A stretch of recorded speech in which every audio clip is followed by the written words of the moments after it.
Assalamualaikum warahmatullahi wabarakatuh. Bagaimana kabarnya teman-teman? Sudah siap untuk belajar kali ini? Tapi sebelum itu kita berdoa terlebih dahulu ya. Sikap berdoa, doa hendak belajar. Raditu billahi robba wa bil islami dina wa bi muhammadin nabiyya wa rasulah. Rabbi zidni ilma warzuqni fahma. Amin. Oke, langsung saja kita mulai pembelajarannya kali ini. Pembelajaran kali ini kita akan belajar tentang surat Al-A'la. Nah, tapi sebelumnya, teman-teman perlu ketahui terlebih dahulu bahasanya surat Al-A'la itu ya dalam bahasa Arab itu ada ia turun merupakan surat ke-87 dalam Al-Quran. Kemudian surat ini tergolong surat Al-Makkiyah ya, yang terdiri atas 19 ayat. Kemudian Makkiyah itu merupakan surat yang diturunkan di kota Makkah. Dinamakan Al-A'la yang berarti yang paling tinggi, diambil dari perkataan Al-A'la yang terdapat pada ayat pertama surat ini. Baik, kita mulai ya. Terlebih dahulu kita harus baca surat tersebut. Kita mulai dari ta'awud dengan basmalah. Wahid, isnin, salasa. A'udzu billahi minas syaitonir rajim. Bismillahirrahmanirrahim. Sabbihisma rabbikal a'la alladzi khalaqa fasawwa walladzi qaddara fahada walladzi akhrajal mar'a faja'alahu ghusaan ahwa sanuqri'uka fala tansa illa ma Allah innahu ya'lamul jahra wa ma yakhfa wa nuyassiruka lil yusra fadzakir in nafa'ati dzikra sayadzakkaru man yakhsha wa yatajannabuhal asqa alladzi yasla naral kubra summa la yamutu fiha wa la yahya qad aflaha man tazakka wa dzakara asma rabbih fasalla bal tu'sirunal hayatad dunya wal akhiratu khairun wa abqa inna hada lafi suhufil ula suhufi Ibrahim wa Musa sadaqallahul adzim. Setelah membaca ayat tersebut, teman-teman juga harus perlu mengetahui ya makna dari surat tersebut.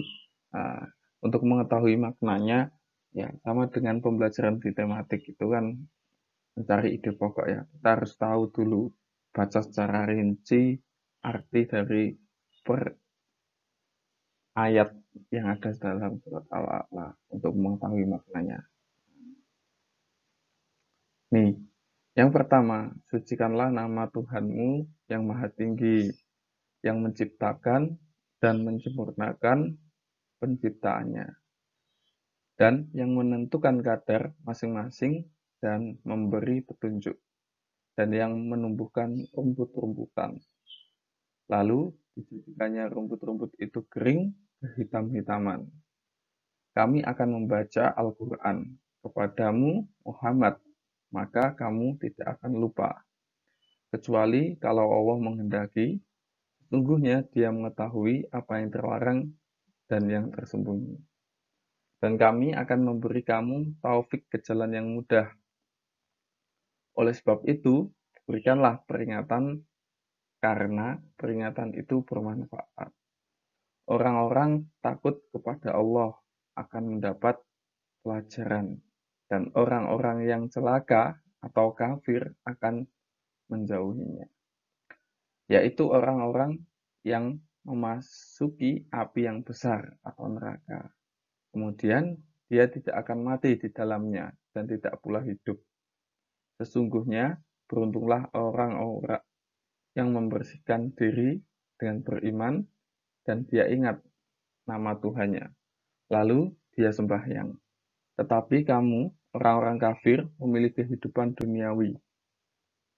Dan kehidupan akhirat yang lebih baik dan lebih kekal, sesungguhnya ini benar-benar terdapat dalam kitab-kitab yang dahulu, yaitu kitab-kitab Ibrahim dan Musa. Nah, ini panjang ya tadi, 19 ayat. Ini Ustadz rangkumkan. Nah, di sini isi kandungan yang pertama. Nah, ini Imam Ahmad meriwayatkan dari Al-Nu'man bin Bashir bahwasanya Rasulullah SAW dalam sholat 2 hari raya Id, nah, membaca 2 hari raya Id itu Idul Fitri dan Idul Adha ya, membaca Sabbihisma rabbikal a'la ya, atau hal ataka hadisul ghasiyah jika bertepatan dengan hari Jumat. Maka beliau membaca kedua-duanya. Jika ingin meniru Rasulullah, maka harus hafal surat ini ya, dan harus bisa memahami isi kandungannya. Nah, ini penting ya teman-teman ya. Nah, kalau nanti sholat bisa diterapkan juga ya, biar hafalannya tidak luntur. Yang kedua, Allah menciptakan makhluk atau manusia dengan sempurna. Mungkin dengan sebaik-baik bentuk dibandingkan dengan makhluk yang lain, jin, malaikat. Perbedaannya adalah manusia diberi kelebihan berupa akal yang digunakan untuk berpikir. Allah mengetahui segala sesuatu yang dilakukan manusia, baik yang terlihat ataupun yang tersembunyi, baik itu dalam bentuk ucapan ataupun perbuatan yang dilakukan manusia, dan tidak ada sesuatu yang dapat disembunyikan dari Allah. Nah, teman-teman perlu ingat ini ya. Jadi kalau berbuat baik itu Allah pasti tahu. Baliknya, kalau kalian juga berbuat jelek, ya Allah juga pasti akan tahu. Ya, maka dari itu, ya kalau Ustadz mau mengingatkan, kalau berbuat jelek, ya ingat sama Allah. Ya, biar nanti apa kejelekan tadi tidak dilakukan. Ya, lanjut. Nah, ini masih dalam makna tadi ya. Yang ketiga, dengan kata lain, apa yang dilakukan manusia pasti Allah mengetahuinya. Orang yang hatinya merasa takut kepada Allah dan mengetahui bahwa ia dilakukan terlihat, yang dilakukan tadi terlihat oleh Allah, maka tidak akan ada perbuatan buruk baik terhadap dirinya sendiri ataupun orang lain. Manusia yang melanggar perintah Allah akan mendapat balasan yang seimbang atas kesalahan-kesalahan apa yang dilakukan di dunia. Balasan di akhirat adalah neraka. Nah, ya harus diminimalisir sedikit mungkin kalau ingin berbuat, ya jangan ingin ya. Nah, kemudian agar kalau kita sudah sadar ya bahwasanya kita itu banyak salahnya, maka yang keempat ini yang harus dilakukan. Bertaubat adalah cara yang paling tepat untuk menghapus, membersihkan segala dosa yang pernah dilakukan dengan diimbangi perbuatan yang baik, seperti sholat pada waktunya yang bertujuan untuk mencari ridha Allah serta mengatasi segala perintahnya, mentaati ya. Beruntunglah orang yang membersihkan diri dan selalu ingat dengan nikmat yang diberikan Allah. Di samping ada kehidupan dunia, ada kehidupan yang lebih kekal, ya ini kehidupan akhirat yang lebih abadi. Nah, sampai di sini ya pembelajaran kita tadi.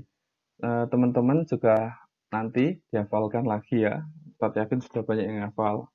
Ya, tapi arti dari tadi coba dibaca, diulang-ulang agar ingat makna dari surat Al-A'la ini. Di sini ada sedikit pembelajaran tentang tajwid. Pertama, kita akan belajar tentang idhar halqi, dan yang kedua idgham. Idhar halqi merupakan salah satu cabang atau bagian dari hukum idhar yang terdapat dalam ilmu tajwid. Idhar mempunyai makna terang atau jelas.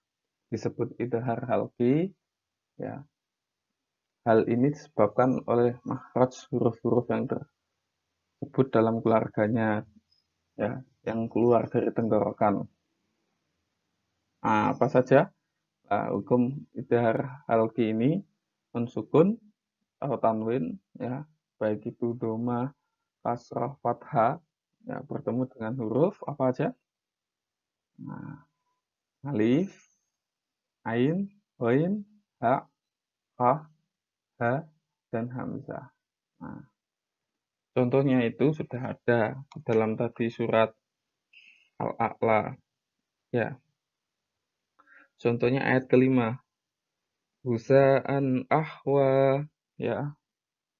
Di situ hamzah bertemu dengan tanwin.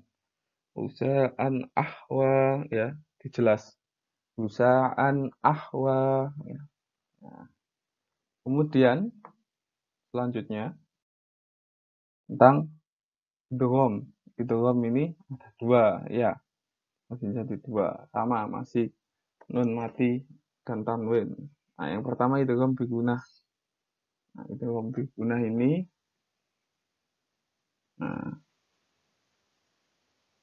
artinya dengan dengung, ya. Huruf bacaannya ada ya, mim, nun, waw. Teman-teman pas wafal masih ingat pasti ini, ya. Memasukkan suara, ya. Kemudian yang bila guna,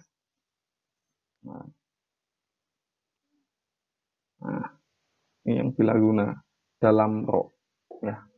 Dari pembelajaran hari ini, teman-teman punya satu tugas, ya. Dalam surat Al-A'la, silakan dicari tajwid, ya, kata dari tiga tadi, idgham, biguna, bilaguna, dan idhar. Ya, silakan teman-teman cari di surat Al-A'la. Nah, sebelumnya juga di buku tulisnya nanti teman-teman tulis dulu surat Al-A'la serta artinya. Kemudian di bawahnya dikasih contoh tajwid tadi, ya.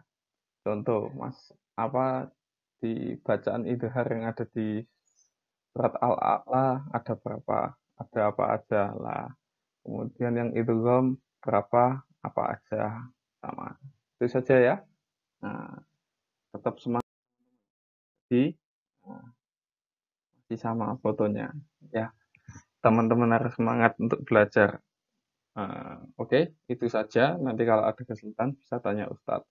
Terus semangat belajar, ya, jangan mudah menyerah. Tetap bahagia, ya, agar terhindar dari corona. Kita akhiri. Assalamualaikum warahmatullahi wabarakatuh.